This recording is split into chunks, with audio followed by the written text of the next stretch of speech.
Taoriana ny lalao ireny ary dia nisy resaka ny fanaovana tamin'ireo mpanazatra sy ny mpilalao ireo ekipa efatra nandranjara tamin'iny poule des as ho an'ny Ligue Nalamanga iny ho an'izareo avy mitana formation aloha dia nanambara izy ireo fa efa elana no manana an'ity fifandanana ity dia afa-po ihany koa izy ireo noho izany no nivokatra azo amin'ity anaram-boninahitra voalohany norban'izy ireo ity ho an'ny Saint-Michel ihany koa dia afa-po izy ireo tamin'ny ankapobeny ho an'ny tompilalaovana ity ny Saint-Michel tsy ahivina fa dia hiatrika ihany koa izany ny fifandanam-pirenena. Izy zany tsisy hoe zavatra kisendrasendra fa efa tena nanomana ireo olona ireo miara-mipetraka mandavan-taona ka na dia sacrifice amin'izany ara hoe tsy mody any amin'ny ray aman-dreny tsy mody any amin'ny misy manao efa manambady ay ao tsy mody any dia mahazavatra be ampy isaorana ny fédération isaorana ny Ligue Nalamanga isaorana indrindrindrindry nareo mpanao gazety satria atsika ary mahita dia mba namerina ny fitiavan'ny olona ny baolina kitra eto Madagasikara dia antsoavina ataoko hoe tokony mba jereny izay mitondra ny terrain ny Mahamasina fa misy ny afaka hanampy an'ilay satria somary eo ratsiratsy any ilay terrain isaorana commune satria miezaka fa zay teneniko hoe efa namonana ilay izy ary ezaka efa natao hatramin'izay zany valina izy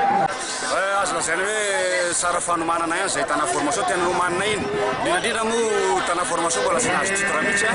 dia tena nanomana le poule des as iny hatramin'ny voalohany mihitsy zany zay mitombono anay angambany teo amin'ilay lalao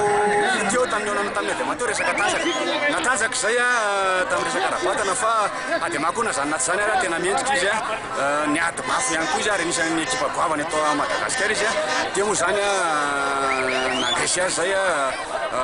satria ny ady mafy ihany koa ny mpilalaonay mifaly zany zay satria titre voalohany anontana formation iny ary mbola nomana ny Madagasikara satria mbola digana ray azo zay digana ray ihany iny fa Madagasikara zany tena isan'ny tanjona anankiray koa zay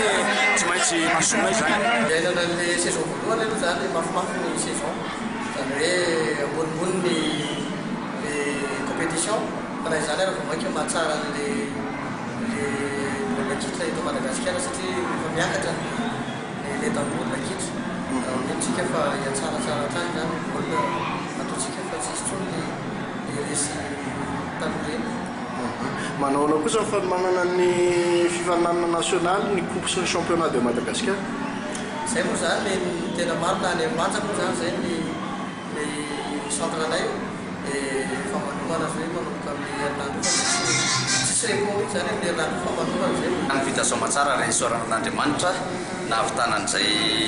fifaninanana nandritran'ny 18 journée niaraka tamin'ny poule des as zay isaorana ihany koa ireo club rehetra zay nalahy tsara tao anatiny raha ny izy aloha raha ny fijery azy dia mafimafy mazana ny nanatotosany izay fifaninanana izay nefany isaorana antsika rehetra fa dia totosa soamantsara izy amin'izao zay moa dia tsy miankina amin'ny Ligue Nalamanga fa ny andraikitry ny voalohan'ny ligue sy ny membre miaraka aminy dia mba hoe hijery an'izay zany any amin'ny fédération amin'ny manomboka amin'ny alatsinainy izao raha pito zany dia mba izay aloha ny ataonay manomboka raha pito dia ho hitatsika.